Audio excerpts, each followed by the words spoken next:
على هامش المونديال عندنا خبر يتعلق بالنجم الدون كريستيانو رونالدو وفسخه الأخير مع مانشستر يونايتد الشياطين الحمر.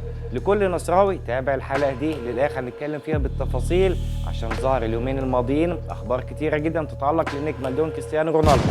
لكن في البداية خلونا بكرة نتأمل خير وندعي دعوات جميعا يتألق المنتخب السعودي ويحسمها بدري لدور ال 16 ونعيد امجاد 94 يا رب باذن الله، وهنسوي احلى حلقه بالاحتفال لدور ال 16 باذن الله رسميا من المنتخب البولندي اللي انا شايفها مش صعبه ومش اقوى كمان في نفس الوقت من المنتخب الارجنتيني الناغي اللي احنا واجهناه واذهلنا العالم بمستوى خرافي. نتامل بكره ونقول ان شاء الله نحتفل غدا سويا بالتاهل الرسمي لدور ال 16 ونعيد امجاد 94 من تاني يا رب اللهم امين. طيب خلينا نتكلم عن النجم كريستيانو رونالدو وفسخ عقده الاخير مع الشياطين الحمر مانشستر يونايتد، واللي ظهر على سطح الاخبار الماضيه بانتقاله الى نادي النصر. عشان كده بقول لكل مشجع نصراوي تابع الحلقه للاخر.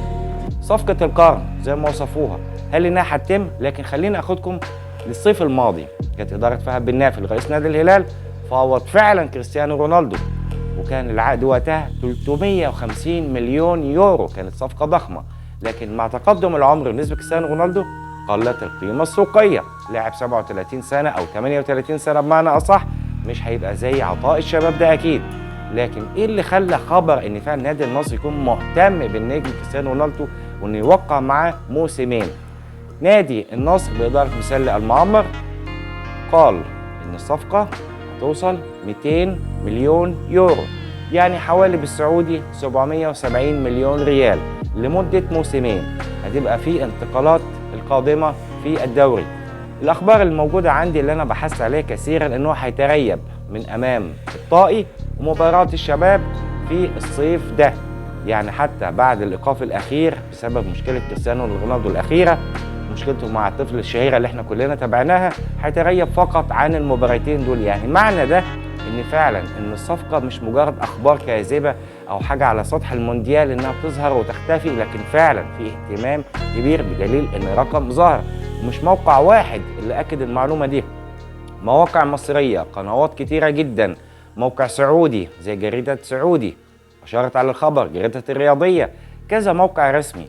هل النجم كريستيانو رونالدو هيتحقق وتبقى صفقه القرن بمعنى اصح وينتقل الى نادي النصر ونشاهد النجم احلى موسمين في عمره ممكن يديه في دوري روشن 2023 2024؟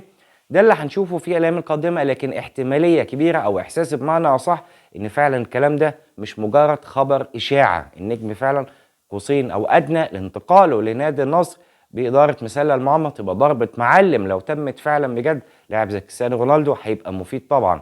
خط الهجوم سواء ان هو يبقى الجناح، كفايه ان اسمه يبقى تاريخ في الدوري السعودي، اسم هتبقى حاجه مميزه للغايه لكل الانديه، وكمان سمعه الدوري السعودي هتبقى اعلى. واحب اعيد كمان نتامل بكره ان احنا نحتفل سويا باذن الله للتاهل الرسمي ونخلص بولندا بدري بدري، وان شاء الله هنسوي احلى حلقه ونتاهل جميعا ان شاء الله. توفيق لكل المنتخبات العربيه المشاركه في مونديال قطر 2022. لو الحلقه دي عجبتكم ما تنساش تنزل تحت تشترك في القناه. كان معكم شريف نزيكا التحليل مع الكوتش. سلام.